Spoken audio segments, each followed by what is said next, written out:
Salut tout le monde, avant de commencer la vidéo, je tiens à préciser que celle-ci sera en audio.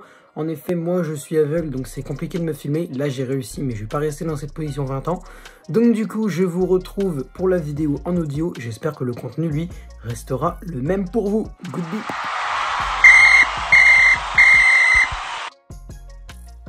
Yo tout le monde, c'est le football à l'aveugle. On se retrouve aujourd'hui pour la deuxième vidéo de la journée sur le Stade Rennais. Deux petites annonces avant de commencer la vidéo. J'ai installé un nouvel ordi. Une annonce en fait. Une annonce qui entraîne l'autre. J'ai eu un nouvel ordi. Parce qu'en fait, en gros, le mien il buguait de ouf. Donc j'ai eu un tout nouvel ordi pour les cours et pour le perso. Et en fait, avant j'avais Windows 7. Donc tout le monde sait que c'est obsolète depuis 1841. C'est Napoléon Bonaparte qui l'utilisait. Maintenant j'ai Windows 10. Donc ça c'est cool, franchement. Ça va beaucoup plus vite, moi d'après ce que je sais, parce que vu que j'ai un petit peu 4 vidéos à faire dans la journée, j'ai pas encore pu le tester. Voilà, mais je vais le tester bientôt là. Et voilà. Et du coup, par rapport à ça, les lives avec l'ordi peuvent reprendre. Demain, on se retrouve pour le début de l'Euro Turquie-Italie. Donc il y aura le chat pareil sur l'ordi et le live sur le deuxième téléphone avec le commentaire. Sur celui que j'utilise pour commencer la vidéo. Bref, aujourd'hui donc on se retrouve pour le résumé de la saison rennaise, 18e épisode de cette série. Il en reste 2 après, Saint-Etienne et Strasbourg. Peut-être que je ferai Saint-Etienne tout à l'heure et Strasbourg demain, ou alors les deux demain. Mais je ne sais pas, ça dépend comment je suis crevé. Puis j'ai quand même envie d'accorder un peu de temps à mon nouvel ordi, voir comment il fonctionne. Parce que Windows 10, c'est pas du tout la même interface à mon avis que Windows 7. Donc il faut que je m'y adapte. Donc peut-être que je ferai ça demain, Saint-Etienne et Strasbourg demain. Et aujourd'hui là je fais Rennes, donc voilà. On commence avec les 5 statistiques de base, parce que ces fois j'ai pu tout retrouver. C'était pas très compliqué vu quand même que la saison rennaise a été franchement intéressante. Avec de bonnes passes, de bons buts, machin. On commence avec le classement général à Rennais. Les Bretons ont fini 6e du classement avec 58 points. Alors au niveau du classement c'est un peu mitigé étant donné que c'était qualifié en Ligue des Champions en étant 3e la saison dernière. Mais franchement, vu comment la saison a été mitigée, ça a été un coup c'est bien, un coup c'est la catastrophe, et un coup ça revient avec plein de matchs sans défaite, et après c'est la catastrophe et ça repart bien, avec l'arrivée de Bruno Genesio et le départ de Julien Stéphan. Je commenterai un petit peu ça tout à l'heure, mais vous avez mon avis, hein. J'ai fait une vidéo par rapport à Julien Stéphan, et aussi il y avait AVB en même temps, André Villas-Boas en même temps dans la vidéo, mais voilà. Et j'avais donné mon avis sur Stéphan, moi j'étais pas trop chaud pour qu'il parte. Il a fini par signer, je crois, à Strasbourg. Maintenant, Stéphan, il est du côté de Strasbourg. À voir ce que Strasbourg peut faire avec Stéphan. En tout cas, moi, j'étais pas trop chaud. Mais avec l'arrivée de Bruno Genesio, en fait, en gros, Stéphan, le départ de Stéphan, j'étais pas trop chaud.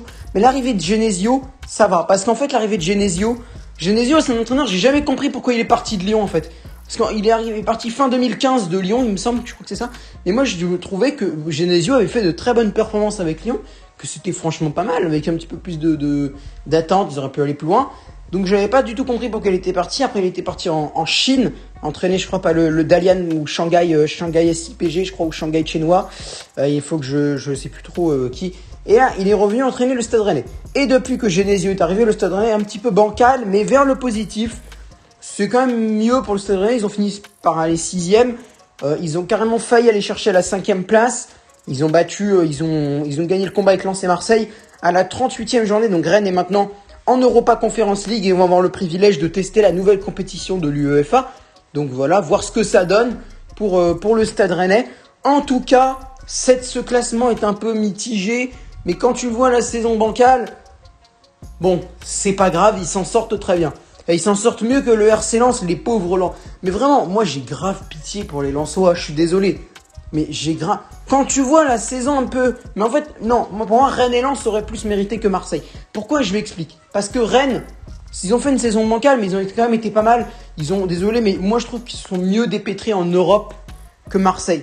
Parce qu'en fait, je vous expliquerai ça tout à l'heure quand on fera la parenthèse Ligue des Champions. Mais quand tu vois la saison marseillaise cataclysmique et tout, Rennes a pas été non plus exceptionnel, mais quand tu vois Rennes et Lens... je pense que Rennes et Lens auraient beaucoup plus mérité que Marseille. À ce moment-là, Marseille aurait pu finir 6e, d'accord, et Rennes 7e. Mais Lens, il méritait 100 000 fois d'être 5e. ou au moins qualifié en Europe pour l'Europa League ou la Conference League. Je veux pas le savoir. Mais en tout cas, pour moi, c'est vraiment très très dommage. Vraiment, j'ai pas pitié parce que ça fait, ouais, j'ai pitié pour vous, machin. Non, mais vraiment, je suis désolé pour vous les supporters lensois parce que ça doit être vraiment chaud. Parce que vraiment, le parcours lensois cette saison, ils sont promus et tout. Non, vraiment, ne pas aller en Europe, c'est trop dommage pour eux. L'effectif qu'ils ont et tout. Du côté du Stade Rennais, ils s'en sortent très bien. Du coup, 6e avec 58 points. On poursuit avec le meilleur buteur de Rennes. C'est avec 10 buts, Serhou Guirassy, l'ancien Amiénois qui est arrivé à Rennes cet été. Enfin, cet été, l'été dernier, l'été 2020. Serhou Guirassy, 10 buts. C'est un peu bas, mais ça va. Franchement, ouais, 10 buts pour lui, c'est cool. Je suis content pour Guirassy, c'était un bon élément d'Amiens. Moi, j'avais un pote à moi, on se parle plus trop, mais on est quand même en très bons termes. Hein. Je lui envoie un message, je me dis salut, voilà, machin. Peut-être que je vais le recontacter bientôt, comme ça, pour voir.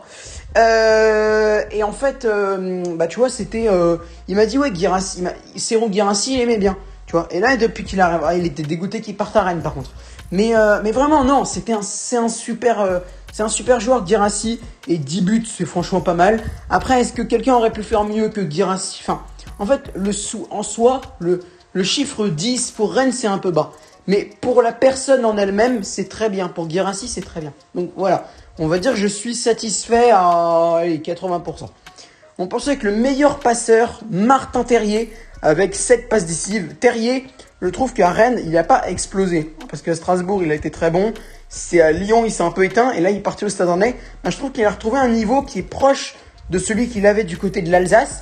Pourquoi? Parce que là, cette passe décisive, il a été très impliqué aussi dans les matchs rennais. Il faudrait que je retrouve combien de buts il a marqué, mais ça doit tourner autour des 6-7. Donc vraiment, Martin Terrier, bravo. Franchement, je trouve qu'il a été mieux que face à Lyon, qu'avec Lyon plutôt, Martin Terrier. En fait, tu me diras, il a jamais vraiment eu beaucoup de temps de jeu à Lyon, Terrier. Hein, désolé, mais il a jamais vraiment eu beaucoup de temps de jeu. Là, il en a plus, que ce soit avec Stéphane ou Genesio. Donc, très bien, très bien. Hein, vraiment, je suis très content. On poursuit avec les buts, 52 buts.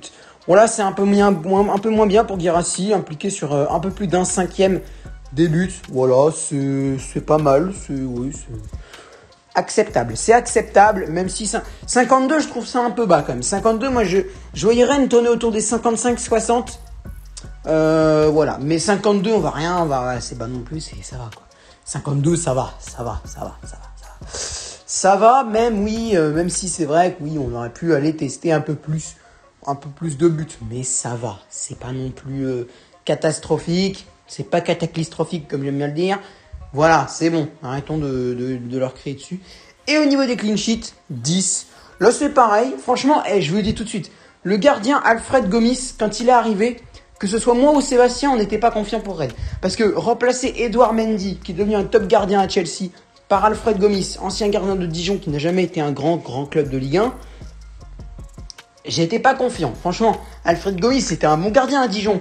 Mais en sachant qu'il allait devoir affronter le Chelsea de N'Golo Kanté, le Séville de, je sais pas moi, de qui à Séville, il y avait Arturo Vidal, je crois, non, Rakitic, voilà, je sais pas, Chelsea, face à Havertz, Werner, Kanté, Ziyech, j'étais pas trop dans le game. Il s'en est quand même bien sorti, Alfred Gomis, c'est bien. Vraiment, il s'en est bien sorti, bravo. Après, est-ce qu'il peut continuer sur sa lancée la saison prochaine? Je ne sais pas. Étant donné que le niveau européen est moins élevé cette saison que la saison dernière, du coup, il sera moins élevé la saison prochaine que cette saison-là. Je suis assez confiant en soi. Je suis assez confiant pour Alfred Gomis pour la saison prochaine, mais j'étais pas du tout confiant à cette saison-là. Je me disais, oh là là là. Remplacer Mendy par Gomis comme ça, là, non, je pense pas que ça aurait été. Moi, il y a un mec que j'ai toujours bien aimé, que j'aurais toujours bien aimé voir à Rennes. Rennes, c'est toujours les clubs qui, là, en ce moment, ils aiment bien recruter des gens assez forts, mais qui ne sont pas trop qui sont pas des éléments ouf dans leur club. Par exemple, recruter Daniele Rougani, ou il y avait qui aussi? Il y avait Nzonzi, justement, qui était passé à Rennes. Il y avait Daniele Rougani, d'Albert Enrique. Voilà, ce sont des mecs comme ça qu'ils sont très forts. D'Albert et tout, Rougani, c'est devenu des joueurs européens, des top joueurs au moins de classe européenne, tu vois. Et les recruter à Rennes, c'était bien. Bah, il y a un joueur un peu de cette trempe-là que j'aurais bien aimé voir à Rennes, c'est Jasper Silesen, le gardien néerlandais Silesen. Bah, j'ai toujours bien aimé le voir à Rennes. Moi, avant, tu sais, j'avais joué à OSM, maintenant j'y joue plus trop, même j'y joue plus du tout. Et bah, tu vois, Silesen, je le transférais à Rennes. Bon, après, en jeu, et en réalité, c'est pas pareil. Donc, en jeu, il faisait un peu des performances un petit peu compliquées. Mais en même temps, voilà, Silesen, il était placé 80, face à des Ronaldo, Messi à 91, 92, c'était compliqué. Mais le jeu et la vie réelle ne peuvent pas être mélangés. Mais tu vois, Silesen, c'est un gardien qui, pour moi, correspond au Stade Rennais. Bon, je pense pas que ça se fera un jour, malheureusement. Mais moi, c'est Silesen, franchement, s'il vient à Rennes, bah moi je dis ok. Parce qu'en soi, le mec au Barça, il a rien fait. Il y avait Ter Stegen devant. Et là, Valence, c'est un club qui a galéré beaucoup cette saison. Silesen à Rennes, bah franchement, moi bah tu vois, c'est comme la piste Pochettino au PSG ou Attal au PSG. C'est des pistes vraiment où je suis méga confiant. Et ça s'est fait pour Pochettino et j'en suis très content. C'était le genre de piste où j'étais sûr de moi, vraiment là. C'était le genre Attal, Pochettino à Paris, où il y avait quoi d'autre. Il y avait, je sais pas trop. Quel exemple autre donné? Marseille avec Vidal. Marseille avec Arturo Vidal. C'est le genre de piste là où je suis méga sûr de moi. Où je suis sûr qu'il pourrait faire quelque chose de bien. Pochettino, quoi qu'en disent les gens, je trouve qu'il a fait un très bon boulot. À un moment, il faut arrêter. Mais aller en demi-finale de Ligue des Champions en battant le Barça et le Bayern et en faisant un match contre City, une première mi-temps contre City assez intéressante. Au moins de la première mi-temps, voilà, c'est sûr que ça se joue sur 180 minutes, une double confrontation, mais voilà. Donc merci, mais non merci. Il a réussi. Tuchel l'avait réussi aussi à aller en finale. Mais Tuchel a réussi, quoi qu'on en dise, contre Dortmund, l'Atalanta et Leipzig en une confrontation. Et Pochettino, il arrive en janvier, il te fout le Barça au revoir à la porte avec un magnifique 4-1 et une double confrontation. En quart, il te défonce le Bayern de Munich qui est champion en titre avec une performance XXL, que ce soit au premier ou au deuxième match. Et en demi-finale, il t'amène en demi-finale et à la première mi-temps, bah moi j'y croyais, franchement, la première mi-temps, je me dis bah ouais. Bon, finalement non, mais bah ouais. Finalement bah non, mais voilà. En tout cas, non, Rennes vraiment, si les scènes à Rennes, bah ouais. Franchement, si les scènes à Rennes, je suis totalement en accord avec ça. Bon, ça se fera pas à mon avis, mais donnez-moi votre avis vous dans les commentaires. Ensuite, on poursuit avec... On en était au parcours en Coupe de France. Bon, le parcours en Coupe de France de Rennes, c'est simple. 2-1 en 32e de finale face à Angers. Défaite, on passe à la suite. Non, vraiment. Angers, c'était un club abordable pour Rennes. Hein. Rennes-Angers, c'était largement abordable pour les Rennais. Ils n'ont pas réussi. Défaite 2-1. J'étais dégoûté. Surtout que Rennes n'était pas tenant du titre, mais presque. Ils avaient gagné en 2019. Ça aurait été bien qu'ils gagnent quand même. Ça aurait été bien qu'ils réussissent au moins à battre Angers. Aller en 16e de finale, parce qu'en plus Angers, en 16e de finale, ils ont affronté, je crois, Châteaubriand ou Sedan. Ils ont gagné. Après, il y a eu Châteaubriand, justement. Non, c'était le club franciscain et Sedan. Ah, désolé, mais Rennes, le club franciscain et Sedan, c'est abordable. Et après, un quart de finale PSG-Rennes, ça a plus de la gueule que PSG-Angers. Donc vraiment, là, si Rennes avait battu Angers, ils auraient pu avoir un parcours au moins jusqu'en quart de finale et ça aurait été très bien pour les Rennais. Bref, on poursuit du coup avec la Ligue des Champions. Alors, la Ligue des Champions rennaise, quoi que les gens en disent, je trouve que moi, ça a été un meilleur parcours que Marseille. Pourquoi ? Parce qu'ils ont laissé échapper des points stupides. Mais tu sens qu'ils avaient quand même un peu plus l'envie que Marseille. Parce que Marseille, il y en a qui disent, ouais, je sais pas quel est le pire parcours de cette saison entre Marseille et Rennes. Bah, je dirais soit Marseille, soit Rennes, soit Nice. Franchement, Marseille, Rennes ou Nice. Et franchement, Nice, pour moi, Nice, ça peut être le pire. Franchement, Nice, ça peut être largement le pire. J'ai déjà fait une vidéo là-dessus il y a pas longtemps. Ça peut être clairement le pire, les Niçois. Rennes, pour moi, ils ont eu plus d'envie. Et tu vois le groupe. Désolé, mais à Nice, à part le Bayer Leverkusen, t'avais personne. Et Nice, ils ont déjà été en Ligue Europa. Dolberg, il a déjà disputé des matchs importants. Voilà, tu vois, désolé, mais le Slavia Prague et l'Apoel Beersheva, c'est largement à la portée de Nice, quoi qu'on en dise. Marseille, qui est un club qui a déjà disputé, la plupart des gens de l'effectif ont déjà disputé la finale de l'Europa League il y a 3 ans. Donc ils ont une finale dans les jambes. Mandanda qui a déjà disputé la Ligue des Champions. Et leur groupe, désolé, mais à part Manchester City, Porto et l'Olympiakos, c'était largement abordable pour Marseille. Mais Rennes qui n'a jamais disputé une seule fois une Ligue des Champions, et qui tombe sur Chelsea et Séville, et qui tombe également sur le FK Krasnodar, qui est un club de l'Est, et vous connaissez mon avis par rapport au club de l'Est. Ne les sous-estimez jamais, bande de malheureux, parce que sinon, vous l'avez bien vu. Vous savez, les matchs face à la Biélorussie, l'Ukraine, la Russie, que ce soit français, que ce soit en national ou en club, que ce soit en équipe nationale ou en club, c'est compliqué les équipes de l'Est, et Rennes en a fait les frais. Pour moi, Rennes a perdu, a fait le pire total, je crois, parce que Marseille et Nice ont gagné quelques matchs. Donc Marseille a gagné, Nice a gagné un match, et Rennes ne l'a pas fait. Mais pour moi, vraiment, quand tu vois le groupe de Marseille et Nice, et quand tu vois leur match aussi, pour moi, Rennes a été mieux. Franchement, je blâmerais plus Marseille et Nice que Rennes. Désolé, mais non. Pour moi, peut-être parce que je suis breton, mais quand je vois Marseille et Nice, franchement... Parce que c'est trop facile de dire, ouais, mais ils ont eu 1 point et les autres ont eu 3. Marseille, ils ont gagné sur double penalty, et Nice, ils ont gagné contre l'Apoel Bicheva 1-0. Désolé, mais non. Pour moi, Rennes a été mieux. Alors, le parcours rennais, justement, en 6 matchs. On commence face au FK Krasnodar, 1 but partout. Quoi dire sur ce match? Déjà que c'était bien de prendre 1 point, mais Rennes avait la capacité de ne pas prendre ce but-là, ou au moins d'en mettre un deuxième, donc de gagner. Ces 2 points échappés un peu stupidement, je l'avoue, cette fois, ouais. Ensuite, face à Séville, une défaite 1-0, et quoi qu'on en dise, le FC Séville est un club qui est compliqué pour le Stade Rennais. C'est pas le Betis, c'est le FC cette fois. Là, c'est pas le Betis Séville, c'est le FC Séville. Le FC Séville, il y a Diego Carlos, il y a Bounou qui a fait une super saison, il y a Ivan Rakitic, il y a Youssouf Eneziris. Les gars, à un moment, faut arrêter un peu. Voilà, c'est normal que Rennes perde contre Séville. Et derrière, 3-0 Chelsea-Rennes. Ensuite, Rennes-Chelsea, défaite 2-1. Défaite 1-0 face à Krasnodar. Et défaite 3-1 face à Séville. Bon, après, tout s'est enchaîné. Mais tu vois, c'est Chelsea, Séville, Krasnodar. C'est pas un groupe facile pour Rennes. Franchement, le groupe G, pour moi, ça a été le groupe de la mort. Barça-Juve, c'est normal, c'est le groupe de la mort. Mais, et groupe H aussi, pas mal. PSG, Manchester United, Leipzig. Mais à part ça,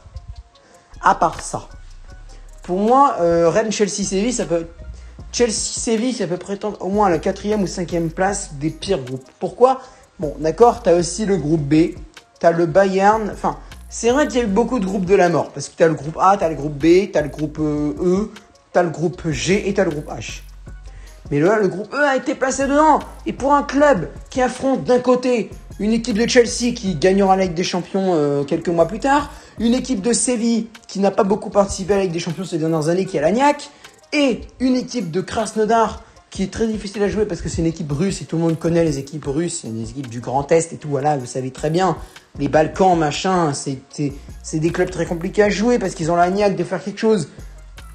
Quand tu vois les équipes telles Zénith Saint-Pétersbourg, tu vois bien que Lyon, ils ont galéré face au Zénith, la dernière Ligue des Champions qu'ils ont disputée. Tu vois bien que le PSG, il galère face au Shakhtar Donetsk. PSG Shakhtar, moi je me souviens de quelques matchs, PSG ils ont galéré. Tu vois bien, PSG Galatasaray, PSG Ludogorets, machin, tout ça, c'est ces petits clubs-là. Oui, d'accord, c'est des petits clubs. Et alors, tu veux quoi? Ça a été très compliqué. Et Rennes, qui n'a jamais disputé un match de Ligue des Champions, moi franchement, je suis pas... Moi, je serais plus enclin à engueuler Nice et Marseille. Bref, cette vidéo est maintenant terminée. Vous connaissez mon avis par rapport à cette saison rennaise. Sur ce, si cette vidéo vous a plu, n'hésitez pas à lâcher un like, à commenter, à partager et à vous abonner en activant la cloche de notification. Vous connaissez les bails. Au revoir.